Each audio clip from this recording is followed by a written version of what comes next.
दोस्तों आजकल energy drinks का पीना आम हो चुका है। कहा जाता है कि इन्हें पीने से इंसान की खोई हुई एनर्जी तुरंत वापस आ जाती है और इंसान काफी एक्टिव हो जाता है। इन्हीं ड्रिंक्स में से एक ड्रिंक्स है रेड बुल। लेकिन क्या आप जानते हैं कि इस रेड बुल को कैसे तैयार किया जाता है? इसे पीने से हमारे शरीर पे क्या असर पड़ता है? क्या सच में रेड बुल में स्पर्म मिलाया जाता है? अगर हाँ तो कितने क्वांटिटी में मिलाया जाता है? या फिर रेड बुल का इतिहास क्या है? वेल तो दोस्तों आज की इस वीडियो में हम आपको रेड बुल के बारे में हर एक बात बताने जा रहे हैं। दोस्तों सबसे पहले हम आपको बता दें कि रेड बुल कोई अमेरिकन ब्रांड नहीं है, बल्कि इसे थाईलैंड के आम इंसान ने खेतों में काम कर रहे लोगों के लिए बनाया था, जो सारा दिन काम करने के बाद थक जाया करते थे। थाईलैंड के लोग इस ड्रिंक का बहुत ज्यादा इस्तेमाल करने लगे। लेकिन जब 1986 में ऑस्ट्रिया का एक वैज्ञानिक काम के सिलसिले में थाईलैंड गया, काम करते करते वैज्ञानिक के सर में दर्द होने लगा, लेकिन उस दौरान उसे कोई दवा नहीं मिली। तभी एक शख्स वैज्ञानिक के पास आता है और उससे कहता है कि ये रेड बुल नाम की दवा पियो, इससे तुम्हारा सरदर्द भी ठीक हो जाएगा और तुम्हें एनर्जी भी मिलेगी। वैज्ञानिक ने बिल्कुल वैसे ही किया जैसा कि उसे कहा गया था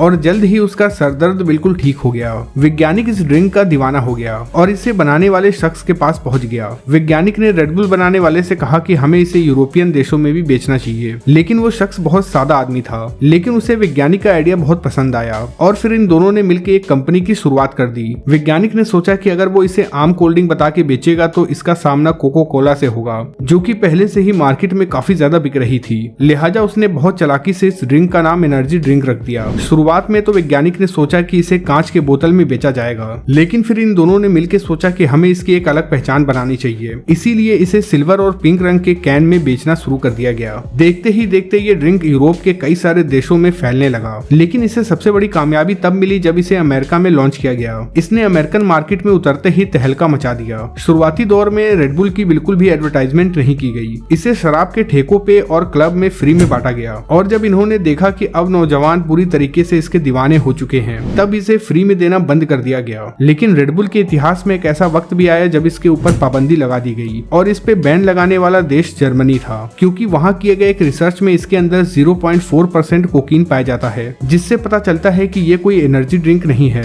बल्कि ये एक ऐसा ड्रिंक है जिसे पी के लोग इसे पीने के आदी हो रहे हैं और लोगों को इसकी लत लगती जा रही है। कोर्ट में ये केस 2 सालों तक चलता रहा, लेकिन 2 साल के बाद इस केस को बंद कर दिया गया, या फिर यूं बोले कि रेड बुल ने इस केस को जीत लिया। चलिए दोस्तों अब हम आपको बताते हैं कि इसे केवल एक बार पीने पे आपके शरीर में क्या फर्क आता है, जिसे सुन के आप अपने दांतों तले उंगलियां दबा लेंगे। वैज्ञानिकों का कहना है कि इसे पीते ही शरीर का ब्लड प्रेशर बहुत हाई हो जाता है, जिससे हार्ट अटैक होने का खतरा बहुत ज्यादा बढ़ जाता है। वहीं कंपनी का यह कहना है कि रेड बुल पीना केवल वैसे ही होता है जैसे कि कॉफी पिया जाता है, क्योंकि रेड बुल में कैफीन की उतनी ही तादाद मौजूद है जितनी की कॉफी में होती है। लेकिन कभी कंपनी ने यह नहीं बताया कि रेड बुल में पाए जाने वाली और भी चीजें इंसान के शरीर पे कितना असर करती हैं। यही कारण है कि नॉर्वे और डेनमार्क जैसे देशों ने इस पे बैन लगा दिया है। वहीं कुवैत में इसे 16 साल से कम उम्र के बच्चे नहीं पी सकते। दोस्तों आपको जान के हैरानी होगी कि साल 2020 में इस दुनिया में जितने भी लोग हैं, उतने ही क्वांटिटी के रेड बुल के कैन बेचे गए थे। जी हाँ दोस्तों, तभी तो रेड बुल आज दुनिया के सबसे अमीर कंपनियों में से एक है। आप इनके प्रॉफिट का अंदाजा ऐसे लगा सकते हैं कि एक रेड बुल की कीमत केवल 7 रुपए होती है, जबकि इसे 120 रुपए में बेचा जाता है। चलिए अब हम आपको बताते हैं कि रेड बुल कैसे बनाया जाता है। इसे बनाने के लिए सबसे पहले एक कंटेनर में पानी भरा जाता है और इस बड़े से कंटेनर में टोरीन ऐड किया जाता है। इसके साथ ही इसमें कैफीन, सोडियम सिट्रेट, साथ ही और भी कई सारे कंपाउंड डाले जाते हैं। इन्हीं कंपाउंड्स की वजह से ये हमारे शरीर में एनर्जी बनाते हैं। रेड बुल के बारे में एक फैक्ट ये भी है कि हर देश में रेड बुल अलग अलग तरीके से बनाया जाता है। अब फाइनली एक अच्छे से मिक्सचर के बाद एक लिक्विड तैयार हो जाता है। अब बारी आती है इसके जांच की।